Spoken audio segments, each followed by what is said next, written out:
Bienvenue à cette session d'information sur DBS Télévision. Au Gabon, le gouvernement a adopté un projet de loi modifiant le code civil dans l'optique de promouvoir l'égalité entre les sexes. Le texte adopté mardi par le Conseil des ministres consacre plus d'égalité entre l'homme et la femme, contrairement à l'actuel code civil qui conférait plusieurs prérogatives à l'époux. Désormais, dans un couple, le mari devra partager le rôle de chef de famille et les époux pourront choisir ensemble la résidence familiale. Concernant le divorce, selon ce texte, les fautes commises par l'homme peuvent aussi justifier la séparation. C'est le cas par exemple de l'adultère. Actuellement, le divorce est prononcé seulement lorsque l'adultère a été commis par la femme. Le nouveau texte introduit par ailleurs le concept de divorce par consentement mutuel. Et la femme n'est plus obligée en cas de voyage avec ses enfants de demander une autorisation à son époux. Le projet met par ailleurs fin à l'obligation d'obéissance de la femme. À noter que cette dispositions ne sont pas cependant déjà applicables. Le projet de loi doit être débattu à l'Assemblée nationale et au Sénat. Si le projet adopté par le gouvernement est approuvé par les deux chambres du Parlement, les Gabonaises vont gagner en autonomie et aussi en responsabilité. Présidentielle du 11 avril au Tchad, la campagne électorale gagne en intensité. 6 candidats sont en course face au président sortant Idriss Déby Itno, qui brigue un 6e mandat. Les postulants à la magistrature suprême multiplient les meetings pour conquérir l'électorat. Dans cette opération de charme, ils misent aussi sur les affiches de campagne, lesquelles fleurissent dans les rues de la capitale tchadienne. Mais l'opposition dénonce un manque d'équité. Le président du mouvement des patriotes tchadiens pour la République évoque un accès difficile aux panneaux d'affichage. Pour lui, les emplacements publicitaires sont quasiment tous occupés par le parti au pouvoir, des accusations que refutent en bloc les responsables du MPS.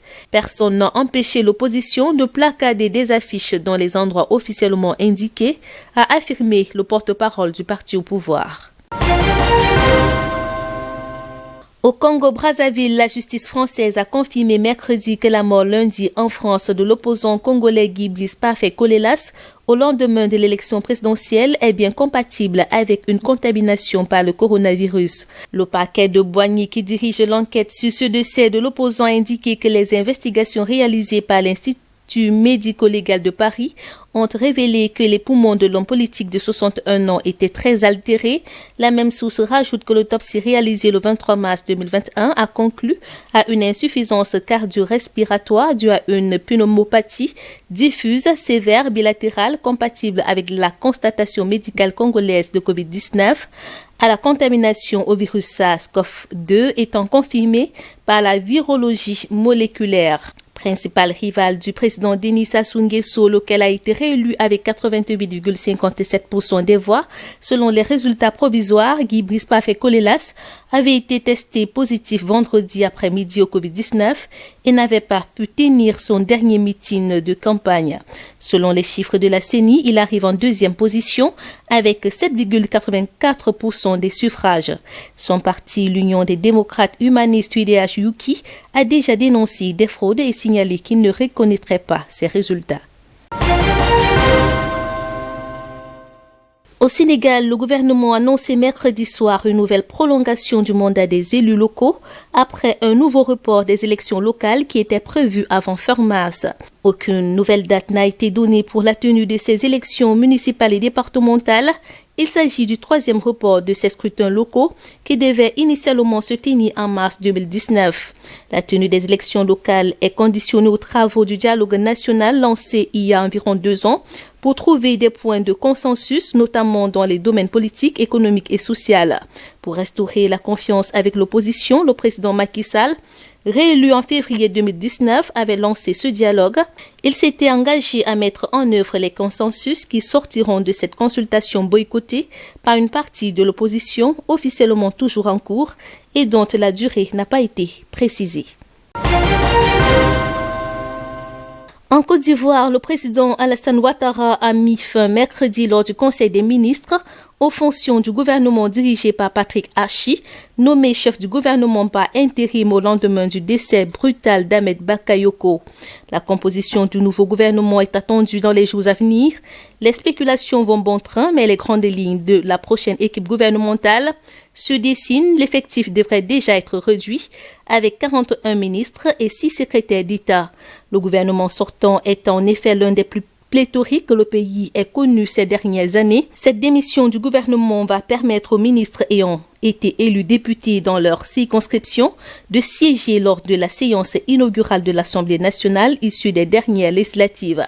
Dans l'hypothèse où ceux-ci seraient appelés à rejoindre le futur gouvernement, ils doivent en effet siéger au moins une fois au sein de l'Assemblée avant que leurs suppléants puissent prendre leur suite.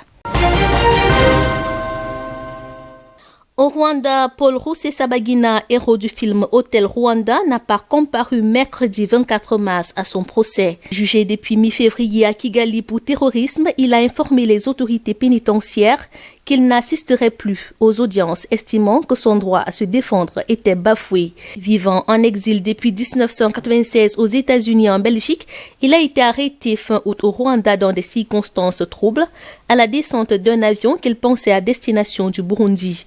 Lui et ses avocats dénoncent un enlèvement. Paul Rusesabagina est visé par 9 chefs d'accusation, dont celui de terrorisme.